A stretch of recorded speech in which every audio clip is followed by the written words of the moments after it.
आज मैं आपको दिल्ली हाई कोर्ट में लड़े जा रहे एक केस के बारे में बता रही हूँ, जिसको सुनने के बाद मुझे बहुत प्राउड होता है कि हमारे समाज में, हमारी इस इंडस्ट्री में कुछ ऐसी साहस रखने वाली महिलाएं हैं जो कि बिल्कुल भी ऐसी चीज़ को बर्दाश्त नहीं करना चाहती जो बेहद गलत है। एक शख्स है अभिजीत अय्यर मित्रा, जो कि अपने आप को जियोपॉलिटिकल एक्सपर्ट कहता है, लेकिन ऐसा एक्सपर्ट होने के नाम पर भद्दे ट्वीट्स, भद्दी भाषा का इस्तेमाल करता है, महिलाओं को गाली देता है, उनका कैरेक्टर असैसिनेशन करता है, जर्नलिस्ट और सब लोगों को गंदा गंदा शब्दों से संबोधित करता है। और इसको सबसे ज़्यादा माइलेज देने वाला हमारा देश का नो अदर देन गोदी मीडिया है।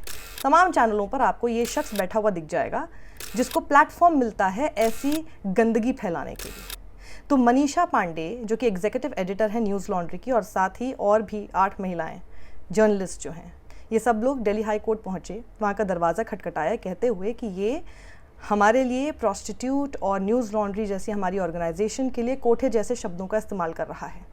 जब ये सू किया गया था उस वक्त भी अभिजीत मित्रा बहुत उछल रहा था और ट्वीट करके इस तरह के शब्दों का इस्तेमाल कर रहा था जैसे कि देख लेंगे इनको कोर्ट में, मज़ा आएगा कोर्ट में। मज़ा ऐसा आया कोर्ट में कि ऐसी लताड़ पड़ी इस आदमी को कि कोर्ट ने कह दिया बहुत स्मार्ट बन रहे हो, ओवर स्मार्ट बन रहे हो, 5 घंटे के अंदर डिलीट करो, उसके बाद सुनेंगे तुमको, वरना तुम्हें सुनेंगे भी नहीं। ये भाषा है, ये भाषा होती है जियोपॉलिटिकल एक्सपर्ट की। हुआ क्या कोर्ट में ना, ज़रा एक एक करके मैं आपको बताती हूँ। तो एडवोकेट बानी दीक्षित हैं जो कि न्यूज़ लॉन्ड्री की इन जर्नलिस्ट के लिए अपीयर कर रही थी। उन्होंने कहा कि जो मेरे क्लाइंट हैं, जो प्लेंटिफ्स हैं, वो जर्नलिस्ट हैं, अलग अलग वॉक्स ऑफ लाइफ से, अलग अलग जगह से। ये एक डेफमेटरी आर्टिकल, उनके मानहानि करने वाला एक आर्टिकल जो कि क्रिटिसिज्म की दायरों से बहुत बाहर है। देखिए, क्रिटिसिज्म का काम न्यूज़ लॉन्ड्री भी करता है, लेकिन इस तरह से लोगों के कैरेक्टर असैसिनेशन करना और इस तरह से उनके लिए शब्दों का इस्तेमाल करना जैसे कि प्रॉस्टिट्यूट या फिर कोठे में काम करें, मतलब it's like going beyond criticism. तो ये outside the bounds of criticism article है और ये सारी की सारी वर्किंग विमेन हैं। तो कोर्ट ने कहा ये जो डिफेंडेंट है, यानी ये अभिजीत मित्रा, ये करता क्या है। तो इनकी वकील ने कहा कि जिस तरह की जैसी चीज़ें ये करता है मैं उनको पढ़ भी नहीं पाऊँगी। मैं सच बताऊं आपको, मेरी टीम ने वो ट्वीट्स निकाले हैं, 2 ट्वीट्स निकाल के मुझे दिखाए हैं कि किस तरह की भाषा का इस्तेमाल इसने किया था। मैं भी आपके सामने पढ़ नहीं सकती और मैं पढ़ूंगी भी नहीं। भयंकर भद्दी भाषा है और ये अपने आप को ऐसा मान रहा है जैसे कि जियोपॉलिटिकल एक्सपर्ट है। अभी देखना कोर्ट में क्या होगा, आगे सुनिएगा आप। तो वो जितनी भी डेफमेटरी पोर्शंस हैं उसके ट्वीट्स में वो पढ़ना शुरू करती हैं। कोर्ट का देखिए गुस्सा किस तरह से आता है और कोर्ट क्या बोलता है। कोर्ट ने कहा कि ये एक ही आर्टिकल है या फिर इसी तरह के और भी आर्टिकल्स हैं जिसमें इसने इस तरह की भाषा का इस्तेमाल किया है। तो जो लॉयर हैं न्यूज़ लॉन्ड्री की जर्नलिस्ट के लिए, वो और भी ज़्यादा बताने लगती हैं। तो कोर्ट ने इस अभिजीत मित्रा के वकील को कहा, आप इसको डिफेंड कैसे कर सकते हैं, इसका बचाव कैसे कर रहे हैं। जिस तरह की भाषा का आप महिलाओं के लिए इस्तेमाल कर रहे हैं, क्या वो किसी भी सिविलाइज्ड सोसाइटी में मान्य होगी? क्या वो अलाउ करेंगे? We will not hear you. और फिर कोर्ट इन सब चीज़ों को सुनने के बाद सबसे पहला ये बात बोलता है, हम आपको सुनेंगे नहीं जब तक कि आप ये सारी पोस्ट हटा ना दो। कोर्ट ने कहा कि कोई भी शख्स जो ऐसी भाषा का इस्तेमाल करता है उसको तो सुना ही नहीं जाना चाहिए जब तक कि पहले वो इस भाषा वाले तमाम पोस्ट हटा ना ले। पहले हटाइए, उसके बाद तो तुमको सुनेंगे हम। तो जो डिफेंडेंट यानी अभिजीत मित्रा की तरफ से जो वकील देहाद राय अपीयर हो रहे थे, वो किस तरह की स्मार्टनेस करने लगते हैं जिसको कोर्ट ने यूँ पकड़ लिया और फिर कोर्ट ने बाद में बोला ज़्यादा स्मार्ट बन रहे हो। देखिए, देहाद राय कहते हैं, इन्होंने मेरे 6-7 ट्वीट्स का यहाँ पे जिक्र किया है, पर इनमें से कोई भी डायरेक्टली एक पर्टिकुलर पर्सन के ऊपर तो डायरेक्टेड नहीं है। मतलब ये आजकल बहुत आम हो गया ना कि नाम मत लिखो लेकिन हर तरह का कैरेक्टर असैसिनेशन लिख कर दो और समझ में सब आ रहा है कि आप किसके लिए लिख रहे हैं। कोर्ट ने कहा, मैं ये ऑब्जर्वेशन दे सकता हूँ, दे आर एट्रीब्यूटेबल टू प्लेंटिफ्स। मुझे देख के समझ में आ रहा है कि ये जो यहाँ पर कोर्ट में आए हैं दरख्वास्त लेते हुए कि इनको हटवाया जाए और आपके खिलाफ डेफमेशन कर रहे हैं, इन लोगों के लिए ही आपने ये कहा है, ये मुझे दिखाई दे रहा है।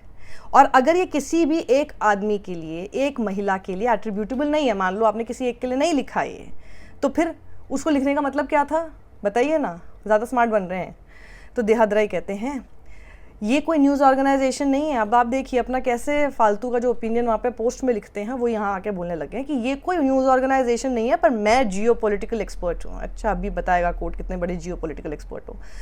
मैं जियो पॉलिटिकल एक्सपर्ट हूँ। I have also put out tweets on questionable sources of income. मैंने तो ऐसे भी ट्वीट्स लिखे हैं जहाँ पर इनकी जो सोर्स ऑफ इनकम है वो सवालों के घेरे में है। तो कोर्ट ने कहा जो भी इनकी क्वेश्चनेबल इनकम है वो यहाँ पे चैलेंज पे नहीं है, ये केस उसके बारे में नहीं है, वो चैलेंज पे नहीं है।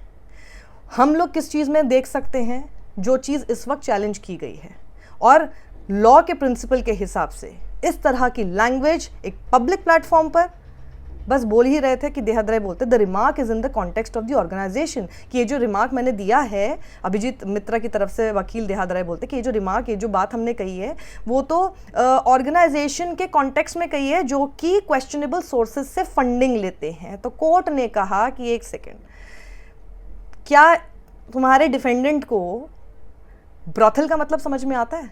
हिंदी में बता देती हूँ, ब्रॉथल का मतलब कोठा। वो पूछते हैं कोठे का मतलब समझता है ये आदमी?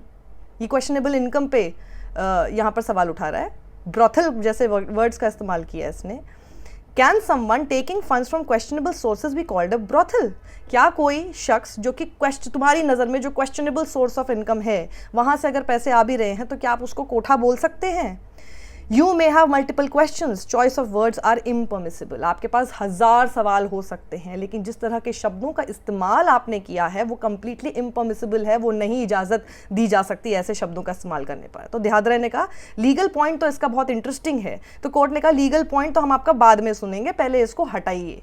तो फिर देहाद राय बोलते हैं इनके पास तो पूरा रिकोर्स है, ये तो चाहे तो मेरे खिलाफ क्रिमिनल केस कर सकते हैं, इनके पास तो क्रिमिनल केस की रेमेडी है। देखिए कितना स्मार्ट बन रहा है कि इनके पास तो क्रिमिनल केस करने का ऑप्शन था, लेकिन ये सिविल क्लेम यहाँ पर रहे, इससे ये बेसिकली ऐसा करना चाहते कि मुझे चुप करा सकें।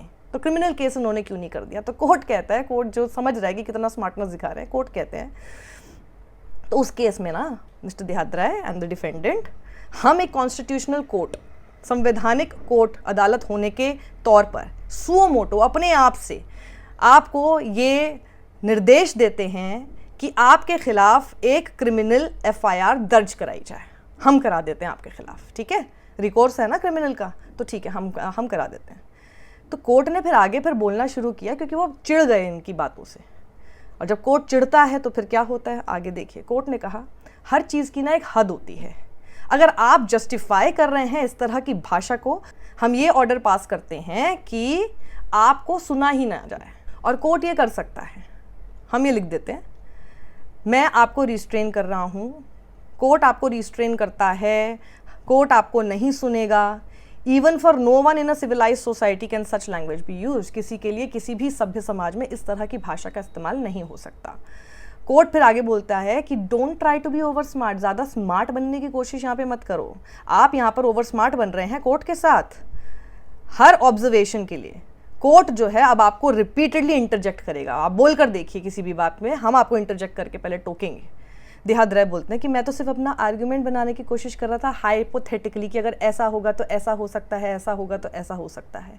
मैं आपसे माफ़ी मांगता हूँ, आई रियली अपोलोजाइज। मैं सिर्फ एक आर्ग्यूमेंट ही तो बना रहा था माय लॉर्ड। कोर्ट ने कहा अगर आप चाहते हैं I can show you the entire records, आप चाहते हैं तो मैं आपको सारे रिकॉर्ड्स दिखा सकता हूँ। मैंने आपको ये कोशिश की कि मैं आपको ये बोल दूँ, एक मौका दूँ कि आप अपनी पहले पोस्ट्स को टेक डाउन कीजिए, उसके बाद हम आपको सुनेंगे। और उसके बाद आप कह रहे हैं कि आपको सुना ही नहीं जा रहा। मैं आपका सबमिशन एक्सेप्ट कर रहा हूँ that there is a criminal remedy available. आप जैसा खुद ही बता रहे हैं, खुद ही आपने मुझे सजेस्ट किया कि क्रिमिनल रेमेडी तो अवेलेबल है आपके अगेंस्ट, तो वो क्यों नहीं कर दी जाती है? तो लो जी, मैं बोल रहा हूँ ये कर दी जाए, आपके खिलाफ क्रिमिनल एफआईआर दर्ज करा दी जानी चाहिए। फिर इट्स एन इनलाइटनिंग सबमिशन। ये तो हम लोगों को आपने बिल्कुल जिसे कहते हैं ना इनलाइटन कर दिया है, हम लोगों का ज्ञानवर्धन कर दिया आपने इस तरह की बात कह के, तो अच्छा है, बल्कि यही कर देना चाहिए, एफआईआर दर्ज करा देनी चाहिए आपके खिलाफ। कोर्ट ने फिर एडवोकेट्स को सुना और कहा while going through the nature of the language, जिस तरह की लैंग्वेज का इस्तेमाल इस डिफेंडेंट अभिजीत मित्रा ने किया है, कोर्ट ने प्रथम दृष्टया ये माना है कि ये अलाउड नहीं किया जा सकता, इसकी इजाज़त नहीं दी जा सकती किसी भी सभ्य समाज में। और अपना अंतरिम आदेश पास करने ही वाला था, लेकिन तभी मिस्टर जे अनंत देहाद्राय वहाँ पर खड़े होते हैं उस डिफेंडेंट के लिए और कहने लगते हैं कि उनके पास कुछ पॉइंट्स रेज करने के लिए, लेकिन साथ ही वो ये भी मानते हैं कि जो चॉइस ऑफ वर्ड्स है उसको अवॉइड किया जा सकता था, वो नहीं इस्तेमाल करने चाहिए थे। और वो ये कहते हैं कि डिफेंडेंट जो है वो अब्यूसिव पोस्ट 5 घंटे के अंदर हटा देंगे। It is taken on record, अब ये रिकॉर्ड पे लिखा जा चुका है और उसके आगे फिर सुनवाई होगी, हियरिंग होगी। अगली हियरिंग अगले हफ्ते के लिए तय की गई है और देहाद्राय एक बार फिर अपोलोजाइज करता है कोर्ट से। अब इसमें देखा, मैंने आपको बताया कि जब ये केस की बात आई थी सामने, तो देखिए कैसे उसने ट्वीट किया था। उस वक्त उसने ट्वीट किया था 20 मई 2025 यानी कल, ओ गुडी द कॉम्प्रोमाइज गार्बेज, जो कि कॉम्प्रोमाइज्ड गार्बेज है, कूड़ा है न्यूज़ लॉन्ड्री का, उसने मुझे सू कर दिया है, मुझ पे मुकदमा ठोक दिया है। ये तो बहुत मज़ेदार होने वाला है। अब ये लोग वुमन विक्टिम कार्ड खेल रहे हैं, मतलब आप किसी को प्रोस्टिट्यूट कहो, किसी का ऑर्गेनाइजेशन को ब्रॉथल कहो, और वो वुमन विक्टिम कार्ड हो गया। बेसिकली उसके वुमन होने पर ही आपने इस तरह की बात कही। आपने एक महिला को प्रोस्टिट्यूट बोला, तो आप क्या बोलना चाह रहे थे? तो आपने उसको उसके महिला होने पर ही अटैक किया है, और इसमें आपको लग रहा है कि अब ये वुमन जो विक्टिम कार्ड खेल रहे हैं। ज़रा सोच के बोलो ना, कौन सी चीज़ वुमन विक्टिम कार्ड है और कौन सी चीज़ नहीं है। You are actually targeting them for being women.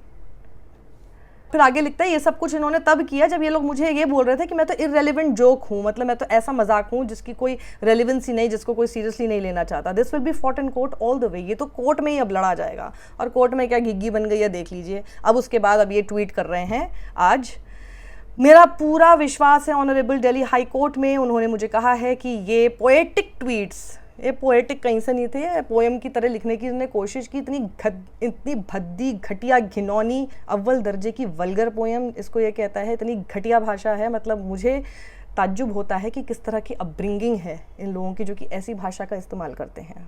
Very bad, poor upbringing. और उसको ये पोएटिक ट्वीट्स कह रहा है कि मैं न्यूज़ लॉन्ड्री के बारे में इस तरह के जो पोएटिक ट्वीट्स कर चुका हूँ इसको मैं हटाऊंगा, क्योंकि मुझे दिल्ली हाई कोर्ट ने इस तरह का आदेश दिया है और मैं इस ऑर्डर का पालन करने वाला हूँ। ऑनरेबल कोर्ट ने अभी तक डेफमेशन की बातचीत पर गौर नहीं किया है, आगे इस पर सुनवाई होगी, जहां पर मैं न्यूज़ लॉन्ड्री के शार्लटन्स को एक्सपोज करूंगा कि वो कहां स्टैंड करते हैं। लेकिन ये बहुत ही क्यूरियस ऑफ कोर्स है दैट कि जो कि लॉयर्स हैं न्यूज़ लॉन्ड्री के, उन्होंने सिर्फ पोएटिक ट्वीट्स पर ही फोकस किया और पूरी तरह से अवॉइड कर दिया उन ट्वीट्स को जो कि रिपीटेडली न्यूज़ लॉन्ड्री के ड्यूबियस फंडिंग और जर्नलिस्टिक इंटेग्रिटी पर फोकस था। उस पर भी आएंगे, अभी पहले ये कीजिए, अभी एक लताड़ पड़ी है, अभी आगे भी सारी चीज़ें होंगी साबित। लेकिन अभी तो अपनी एक गंदी भद्दी भाषा, जिसको ये इस आदमी में इतना दुस्साहस था कि कोर्ट में जाके डिफेंड करने की कोशिश कर रहा था अपनी उस भाषा को, कोर्ट ने सीधे जैसे कहते हैं ना टाइट कर दिया, brought him to his right place. अब 5 घंटे के अंदर ट्वीट करने को बोला गया, एकदम से आ गया ट्वीट। 5 घंटे भी ज़्यादा ही हैं अब तो ट्वीट करने के लिए, 5 मिनट में सारे ट्वीट्स डिलीट हो गए होंगे। Good of news laundry women and all these women journalist, जिन्होंने इस तरह की जो लगातार, क्योंकि महिला हैं, क्रिटिसाइज कर रही हैं, महिला हैं, तो उनको सबसे पहले उनका कैरेक्टर असैसिनेशन करना शुरू कर दिया जाए। ये जो एक तरकीब अपना ली गई है ना, इसको कॉल आउट करना बेहद ज़रूरी था। और ये अभी डेफमेशन के एस्पेक्ट पर तो आगे आएगा। अभी सबसे पहले इस भाषा का जो इस्तेमाल किया गया है वो हटाने को कहा गया है। आगे इस केस में क्या होता है वो मैं आपको बताऊँगी। फॉलो करते रहिए हमें, सब्सक्राइब कीजिए हमारे YouTube चैनल को। एक बैकअप चैनल मैंने बनाया है साक्षी 2.0, क्योंकि किसी भी दिन कुछ भी हो तो कम से कम हमारे पास एक प्लेटफॉर्म होना चाहिए जहां से हम आपके पास तमाम वीडियोस लेकर आते रहें। उसको भी प्लीज़ आप फॉलो ज़रूर कीजिए। वहीं रेजर पे का एक लिंक है जो कि मैं शेयर कर रही हूँ डिस्क्रिप्शन बॉक्स में, अगर आप किसी भी तरह से हमारी टीम को कंट्रीब्यूट कर सकते हैं हमारे काम के लिए। अगर आपको पसंद है तो आप ज़रूर कीजिएगा। सत्यमेव जयते।